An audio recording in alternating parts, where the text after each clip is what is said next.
የዓለም ሳምባ ነው።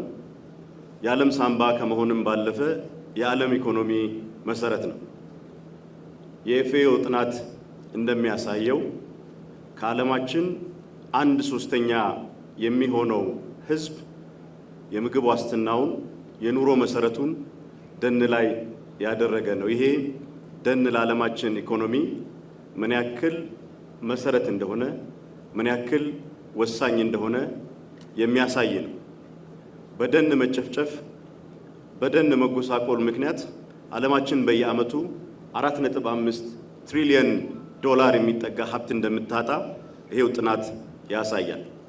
ይሄ ማለት በእያንዳንዱ የዓለም ዜጋ ሲከፋፈል በደን መጨፍጨፍና መጎሳቆል ምክንያት እያንዳንዱ ሰው በየዓመቱ ከ630 ዶላር በላይ ያጣል ማለት ነው።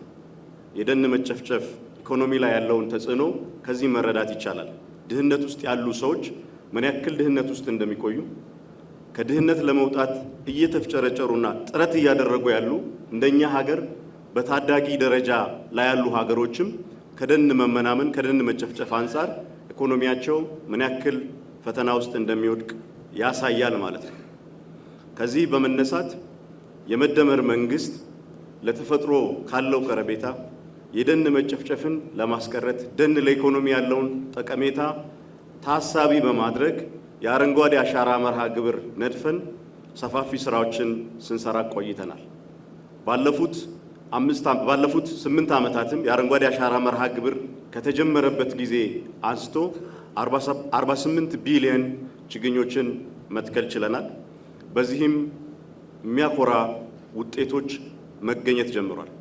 አንዱና መሰረታዊ ጉዳይ ቅድም ወንድሜ አቶ ከበደ እንዳነሳው የደን ሽፋናችን ከ17.3% በአምናው ቆጠራ ወደ 23.6% መድረስ መቻሉ ትልቅ ለውጥ ነው ማለት ነው። ተራቅቶ ተጎሳቅሎ የነበረው የሀገራችን ክፍል በደን እየተሸፈነ በብዙ ሚሊዮን የሚቆጠረው ሄክታር መሬት በደን እየተሸፈነ መሆኑን ያሳያል። ያ ብቻ ሳይሆን የአፈር መሸርሸርን በምንመለከትበት ጊዜ የአረንጓዴ አሻራ መርሃ ግብር ከመጀመሩ በፊት ኢትዮጵያ በየዓመቱ ከ130 ሚሊዮን ቶን በላይ አፈር ተሸርሽሮ ይሄድ ነበር። የአረንጓዴ አሻራ መርሃ ግብር ተጀምሮ የደን ሀብታችን ስራውን በአግባቡ መስራት ጀምረን የደን ሀብታችን የአፈር መሸርሸርን የአፈር መከላከል ከጀመረበት ጊዜ ወዲህ ግን የሚሸረሸረው የአፈር መጠን ወደ 54 ሚሊዮን ቶን ሊቀንስ ችሏል ማለት ነው። ይሄ በጣም የሚያኮራና ትልቅ ውጤት ነው። ያ ብቻ አይደለም። በአመለካከት ደረጃም የደን ጭፍጨፋን በምንመለከትበት ጊዜ ከዓመት ወደ ዓመት በርካታ መሻሻሎች አሉ። ይሄ መርሃ ግብር ከመጀመሩ በፊት በየዓመቱ ወደ 92,000 ሄክታር የሚሆን መሬት ቢጨፈጨፍ ነበረ። በአሁኑ ጊዜ ግን ዘንድሮ በደረስንበት ደረጃ በምናይበት ጊዜ የሚጨፈጨፈው የደን መጠን ወደ 27,000 ሄክታር ዝቅ ብሏል። ይህም አሁንም ትልቅም ቢሆን ከጊዜ ወደ ጊዜ እየመጣ ያለውን መሻሻል የሚያሳይ ነው ማለት ነው። ስለዚህ ከተፈጥሮ ጋር ታርቀን ከተፈጥሮ ጋር ተስማምተን ተፈጥሮን ተንከባክበን ተፈጥሮ የሰጧትን የምትሰጥ በመሆኗ በዛ ልክ የአየር ንብረት ለውጥ የሚያደርሰውን ተጽዕኖ ለመከላከል እያደረግነው ያለነው ጥረት መልካም ውጤቶችን ማስመዝገብ መጀመሩን የሚያሳይ ነው ማለት ነው። ከዛ ባለፈ በግብርናው ዘርፍ በገጠር ልማት ዘርፎቻችን የያዝናቸውንም ግቦች ከማሳካት አንጻር በደን ልማት እየሰራናቸው ያሉ ስራዎች ውጤታማ እየሆኑ መሆኑን ማየት ይቻላል። የምግብ ዋስትናችንን ለማረጋገጥ በየዓመቱ ከሚተከሉ ችግኞች ውስጥ አብዛኛዎቹ የሚበሉ ፍራፍሬዎች ናቸው።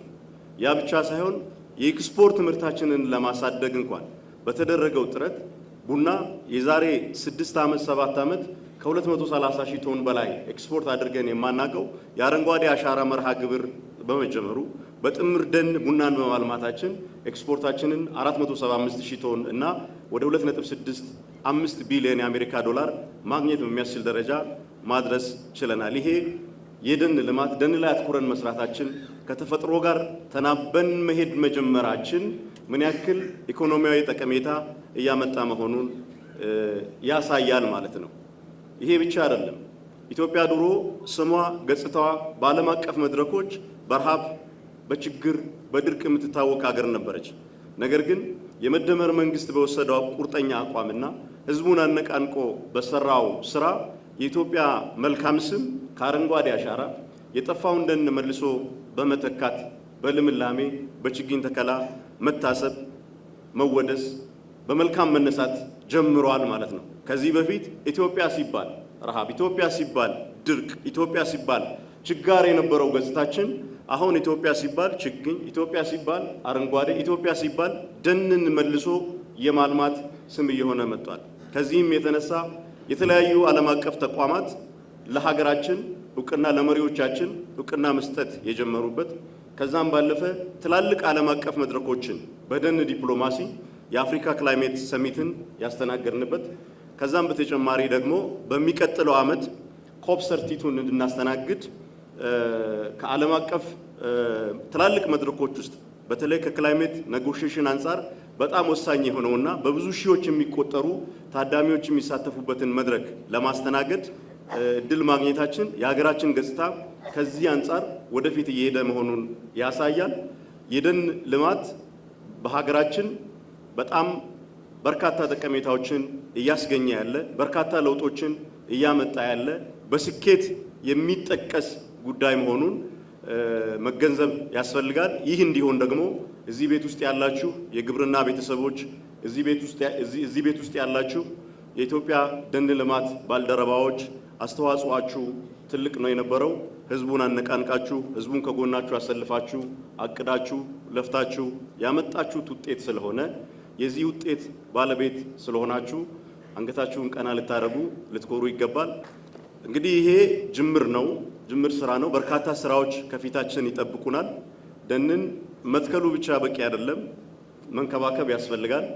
ችግኝ ተከላ ማስጀመሩ ብቻ በቂ አይደለም። በሚሊዮኖች የሚቆጠሩ ዜጎችን ማነቃነቅ ጀምረናል። በሚሊዮኖች የሚቆጠሩ ወጣቶች በየችግኝ ጣቢያው የስራ ዕድል አግኝተዋል።